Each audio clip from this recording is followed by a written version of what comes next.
ආයුබෝවන් මගේ යාළුවෝ හැමෝටම. ඉතින් ඔන්න මම ඔයාලට අදත් අලුත් පාඩමක් අරගෙන ආවා.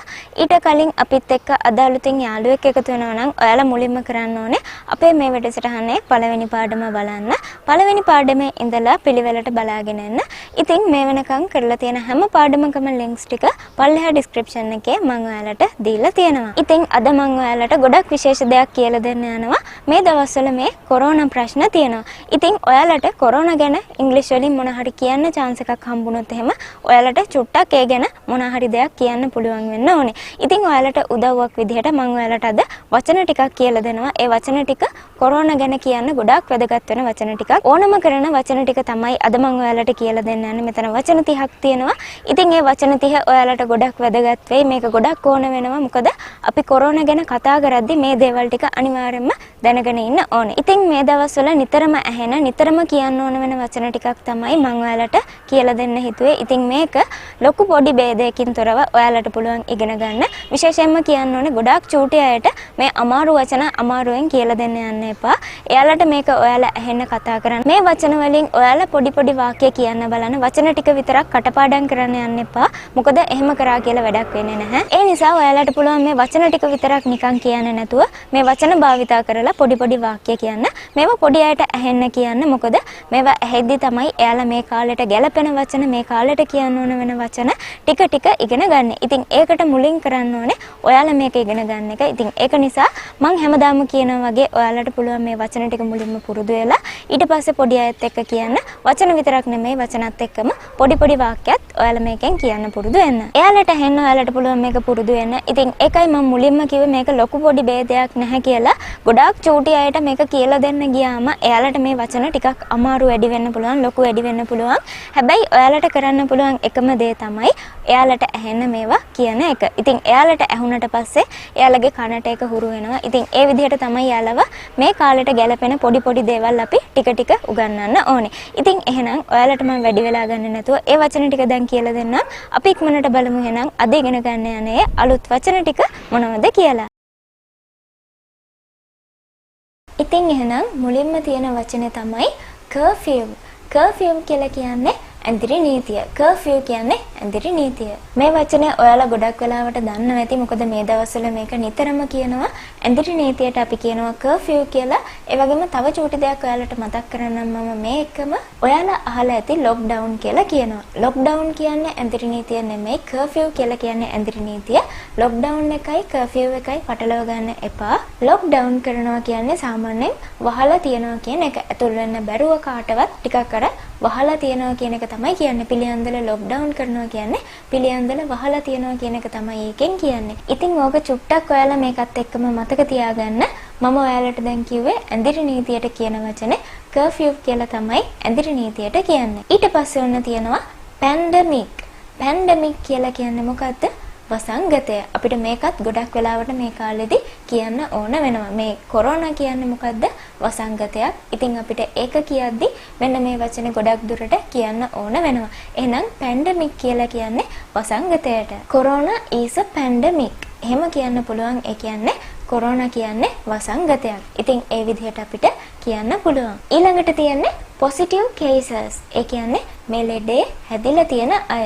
ඉතින් අපි මේක මෙහෙමයි කියන්නේ සාමාන්‍යයෙන් කියද්දි positive cases කියලා තමයි කියන්නේ. ඉතින් ඔය වගේ වෙලාවකදී තමයි අපි කියන්නේ positive කියලා. මේ ලෙඩේ හැදිලා නම් කියනවා positive කියලා. හැදිලා නැත්නම් මොකද්ද කියන්නේ negative කියලා. positive cases කියන්නේ මේ ලෙඩේ හැදිච්ච අය. ඉතින් මේකට අපිට positive patients කියලා කියන්නත් පුළුවන්. හැබැයි මේකේ පාවිච්චි කරන්නේ ගොඩක් වෙලාවට positive cases කියලා. ඉතින් ඒක තමයි ලස්සන. ඊළඟ එක තමයි quarantine. ඒ කියන්නේ මොකද්ද? නිරෝධායනය.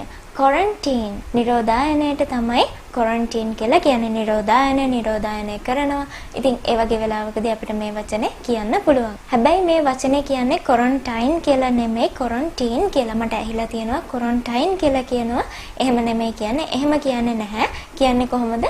quarantine කියලා. quarantine කියන එකේ ඔයාලට තවත් දෙයක් කියන්න ඕනේ. අපි කියනවා ස්වයං නිරෝධායනය වෙනවා කියලා. කොහොමද ඒක කියන්නේ? self quarantine. self quarantine කියලා කියන්නේ ස්වයං නිරෝධායනය. එහෙම නැත්නම් කියනවා ගෙදර ඉඳලා නිරෝධායනය වෙනවා කියලා. කොහොමද ඒක කියන්නේ? home quarantine. home quarantine. ඒ වගේම තමයි තවත් එකක් කියන්නම් නිරෝධායන මධ්‍යස්ථානයට මොකක්ද කියන්නේ? quarantine center කියලා. quarantine center නිරෝධායන මධ්‍යස්ථානය. අපි බලමු ඊට පස්සේ තියෙන වචනේ තමයි effect. effect කියලා කියන්නේ බලපානවා. effect බලපානවා. මේ ලෙඩේ effect වෙනවා කියලා කියන්න පුළුවන් අපිට. ඉතින් effect වෙනවා කියන්නේ එහෙනම් බලපානවා. ඊළඟ වචනේ තමයි spread. spread කියන්නේ පැතිරෙනවා. spread පැතිරෙනවට තමයි spread කියලා කියන්නේ. කොරෝනා හැම තැනම පැතිරෙනවා. ඉතින් ඔය වගේ දෙයක් ඔයාලට කියන්න ඕන වෙනකොට මේ spread කියන වචනේ ඕන වෙනවා. ඊළඟ වචනේ තමයි outbreak. ඒ කියන්නේ ව්‍යාප්තිය, පැතිරීම. ඒකට තමයි අපි outbreak කියලා කියන්නේ. එහෙනම් කොරෝනා ගැන ඔයාලා කියද්දි මේ පැතිරීම, ව්‍යාප්තිය ගැන කියද්දි ඔයාලට මේ outbreak කියන වචනේ ඕන වෙනවා. ඊළඟ වචනේ තමයි recover. ඒ කියන්නේ සුව වෙනවා. ලෙඩකින් හොඳ වෙනවට තමයි අපි මේ recover කියලා කියන්නේ. කොරෝනා හැදිලි ඉවර වෙලා හොඳ වෙන අය ඉන්නවනේ. ඉතින් අපිට ඒ අයට කියන්න පුළුවන් recovered patients කියලා. එහෙනම් අපි සාමාන්‍යයෙන් කියනවා recover වෙනවා කියලා. ඉතින් ඒ කියන්නේ මේකෙන් සුව වෙනවා කියන එක. හොඳ වෙනවා. මේ ලෙඩෙන් සුව වෙනවා කියන එක තමයි මේකෙන් කියන්නේ. ඊළඟ වචනේ තමයි identify. ඒ කියන්නේ මොකද්ද? හඳුනා ගන්නවා. identify හඳුනා ගන්නවා. මේ ලෙඩේ හැදුන අය identify කර ගන්නවා. ඒ කියන්නේ මේ ලෙඩේ හැදිච්ච අයව හඳුනා ගන්නවා කියන එක තමයි කියන්නේ. එහෙනම් අන්න ඒ වගේ දෙයක් කියද්දි මේ ලෙඩේ හඳුනා ගන්නවා කියලා කියද්දි අපිට identify කියන වචනේ කියන්න පුළුවන්. ඊට පස්සේ තියෙනවා උල්ලංඝනය කරනවා. මොකක්ද කියන වචනේ? violate කියලා කියනවා. violate කියලා කියන්නේ උල්ලංඝනය කරනවා. මේකේ තේරුම මෙහෙම කියනවට වඩා ඔයාලා මෙන්න මෙහෙම හිතන්නකෝ. අපි ඇඳිරි නීතිය දැම්මට පස්සේ එළියට යන්න බෑ. ඇතුළෙම තමයි ගේ ඇතුළට වෙලා තමයි ඉන්න ඕනේ. හැබැයි මේ අතරේදී සමහර මිනිස්සු හොරෙන් එළියට යනවා. ඉතින් එහෙම යනවා කියන්නේ මේ නීති උල්ලංඝනය කරනවා. නීති කඩ කරනවා කියන එක තමයි කියන්නේ. ඉතින් එහෙම දෙයක් කියද්දී ඔයාලට පුළුවන් violate කියන වචනේ පාවිච්චි කරන්න. එහෙනම් ඊට පස්සේ තියෙන වචනේ අපි බලමු. ඊළඟට තියෙනවා infect. infect කියන්නේ ලෙඩ බෝ කරනවා කියන එක. infect ලෙඩ බෝ කරනවා. මේකත් එහෙනම් ඔයාලා ගොඩක් දැනගන්න ඕන වචනයක්. infect කියන්නේ ලෙඩ බෝ කරනවා. ඊළඟ වචනේ තමයි associates. ඒ කියන්නේ ආශ්‍රිතයන්.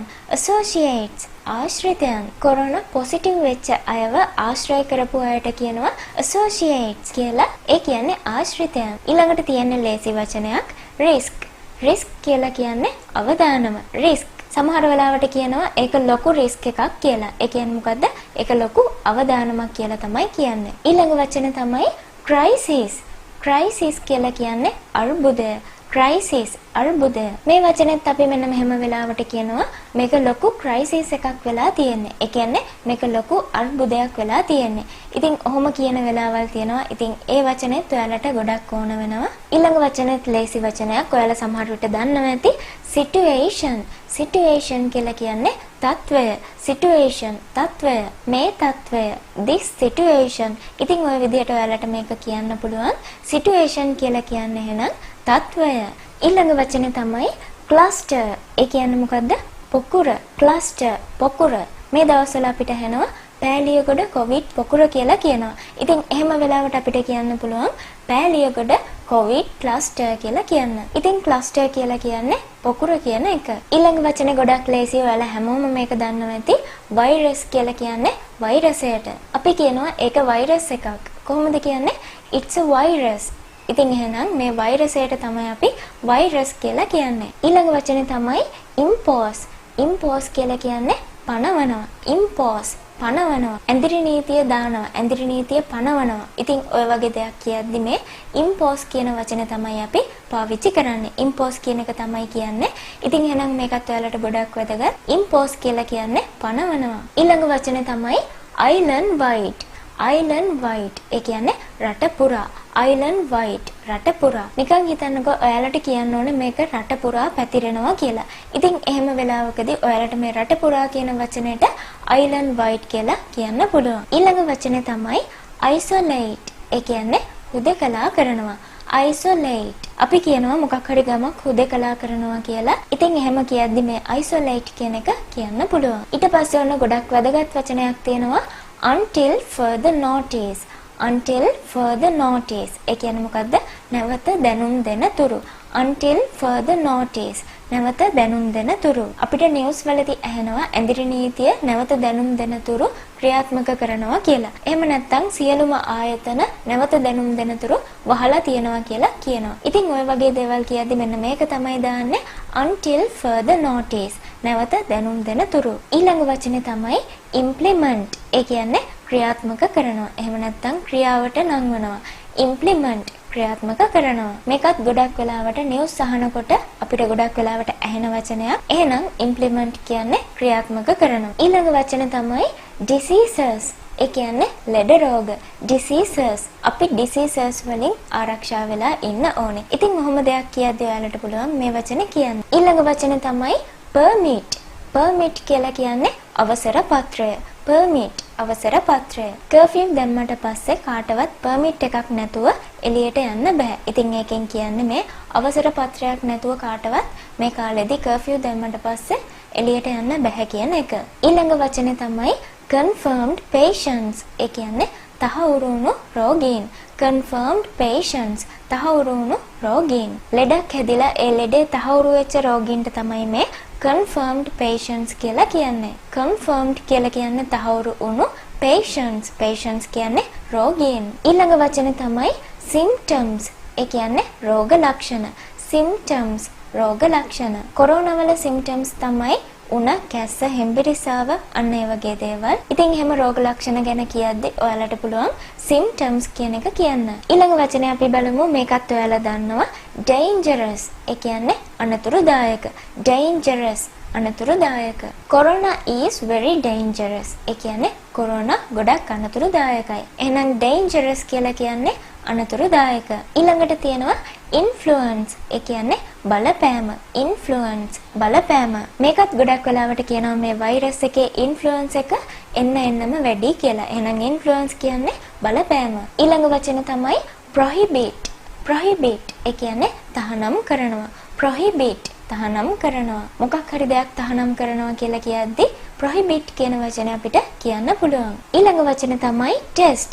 test කියලා කියන්නේ පරීක්ෂා කරනවා. පරීක්ෂණ කරනවා. මේ දවස්වල අපිට නිතරම ඇහෙන්නේ PCR test කියලා. ඉතින් එහෙනම් test කියන්නේ පරීක්ෂා කරනවා. පරීක්ෂණ කරනවා. ඊළඟ වචනේ තමයි several areas. ඒ කියන්නේ මොකද්ද? විවිධ ප්‍රදේශ. several areas විවිධ ප්‍රදේශ. විවිධ ප්‍රදේශවලට ඇඳිරි නීතිය දාලා තියෙනවා. ඉතින් එහෙම කියද්දී අපිට පුළුවන් මේ several areas කියන එක කියන්න. එහෙනම් අද අපේ අන්තිම වචනේ තමයි lift. lift කියලා කියන්නේ ඉවත් කරනවා. lift ඉවත් කරනවා. ඇඳිරි නීතිය දාලා ඒක ඉවත් කරන වෙලාවට කියනවා lift කියලා. lift කියන්නේ එහෙනම් ඉවත් කරනවා. මුලින්ම මම කිව්වා ඔයාලට impose කියන්නේ පනවනවා. එහෙම නැත්නම් දානවා. ඇඳිරි නීතිය දානවට අපිට පුළුවන් impose කියලා කියන්න. ඒ වගේම ඇඳිරි නීතිය ඉවත් කරනවා නම් කියන්නේ lift කියලා. ඉතින් එහෙනම් ওই වචන ටික ඔයාලා හොඳටම පුරුදු වෙන්න. මේ වචන කටපාඩම් කරන්න යන්න එපා. වචන විතරක් කිය ඉන්න එපා. මේ වචන පාවිච්චි කරලා මොන හරි පොඩි වාක්‍යයක් එක්ක මේක කියන්න බලන්න. එතකොට මේ ටික නිකම්ම ඔයාලට හොඳටම පුරුදු වෙනවා. හරි එහෙනම් මම හිතනවා ඔයාලට මේ වචන ටික පැහැදිලි ඇති. මේවා කියන්නේ කොහොමද කියලා තේරෙන්නේ නැති කියලා.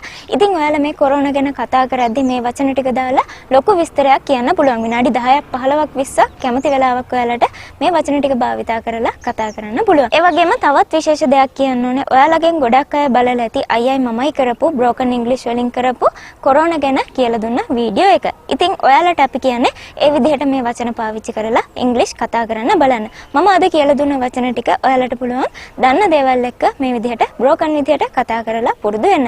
ඉතින් ඒ විදිහට තමයි අපි ඉංග්‍රීසි කතා කරන එක පුරුදු වෙන්න ඕනේ. දන්න වචනත් එක්ක දන්න දේවල් එක්ක පොඩි දේවල් කියලා තමයි ටික ටික අපි මේවා හදාගන්න ඕනේ. ඉතින් ඔයාලට අපි කියන්නේ ඒ විදිහට දන්න දේවල් චුට්ට කතා කරන්න කියලා. ඉතින් ඒකයි මම අද ඔයාලට මේ විදිහට වීඩියෝ එකක් කරන්න හිතුවේ. මොකද මේ දවස්වල ගොඩක් ඕන වෙන දෙයක් තමයි මේ කොරෝනා කියන ටොපික් එක. ඉතින් ඒ ගැන අපිට පුළුවන් දන්න විදිහට මොනවා හරි කතා කරන්න. ඉතින් මේ මාතෘකාව මාතෘකාවට ගැලපෙන වචන තමයි මම අද ඔයාලට කියලා දුන්නේ. මම හිතනවා මේක දාන්නේ කොහොමද, මේක ගැන කියන්නේ කොහොමද කියන එකත් ඔයාලට තේරෙන්නේ නැති කියලා. තව දෙයක් කියන්න ඕනේ, මම ඔයාලට මේකෙන් වාක්‍ය විදිහට කියලා දුන්නේ නැත්තේ ටිකක් අර ලොකුවට කියලා දෙන්න වෙනවා ඔයාලට ඒක කියලා දෙන්න ගියොත්. ඉතින් ඒක නිසා ඔයාලා මේවා පාවිච්චි කරද්දී දන්න විදිහට මුලින්ම සරල විදිහට කියලා පුරුදු වෙන්න. අපි ලොකු වාක්‍ය ලොකු වචන කියන්න ටික ටික පුරුදු වෙමු. ඉතින් එතකන් ඔයාලට මම අද මේ කියලා දුන්න වචන ටික පොඩි වාක්‍යات එක දන්න විදිහට ඔයාලා මේක කියලා පුරුදු වෙන්න. ඒ වගේම තමයි පොඩි අයට ඇහෙන්න මේක කියන්න. ඉතින් වයස් භේදයක් නැහැ, මම ඉස්සෙල්ලා කිව්වා වගේ ඔයාලා ඕන කෙනෙක්ට මේක පුරුදු වෙන්න පුළුවන්. මේ කාලේදී ඔයාලා මේ වචන පාවිච්චි කරයි කියලා මම හිතනවා. ඉතින් එහෙනම් ওই වචන ටික ඔයාලා හොඳට පුරුදු වෙන්න. ඒ වගේම පොඩි අයටත් ඒක හරියට කියලා දෙන්න. අපි එහෙනම් තවත් අලුත් පාඩමකින් ලබන සතියේ හම්බ වෙමු. ඒ හම්බ වෙනකන් ඔයාලා හැමෝටම සුබ දවසක්.